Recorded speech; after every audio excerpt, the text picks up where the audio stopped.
చెత్తని ఏ విధంగా సంపద చేయొచ్చునో ఆలోచిస్తున్నాం. అనేక మార్గాలు ఉన్నాయి.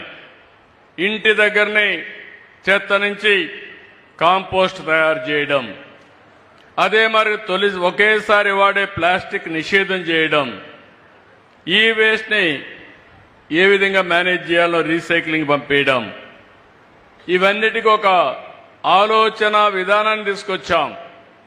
ఈ రోజే నేను వెళ్ళాను, ఇక్కడ ఒక వెహికల్ కూడా పంపిస్తున్నాం.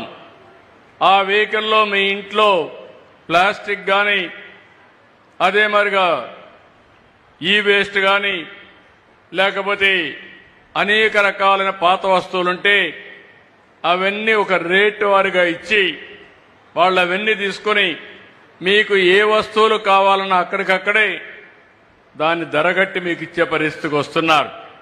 అంటే మీరు ఒకప్పుడు మీ ఇంట్లో దోచుకునేవారు, ఈ ప్రభుత్వం మీ ఇంట్లో వేస్ట్ను కూడా 10 రూపాయలు ఇచ్చే మార్గం చూపిస్తుందని మీ అందరికీ విజ్ఞప్తి చేస్తున్నా. అది గడిచిన ప్రభుత్వానికి ఈ ప్రభుత్వానికి తేడా.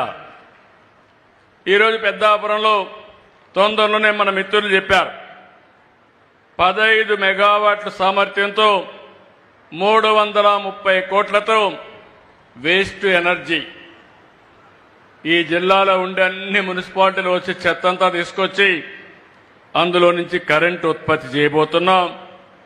కరెక్ట్గా ఈ రోజు నుంచి 18 నెలల్లో పూర్తి చేయాలని ఆదేశాలు ఇచ్చాం.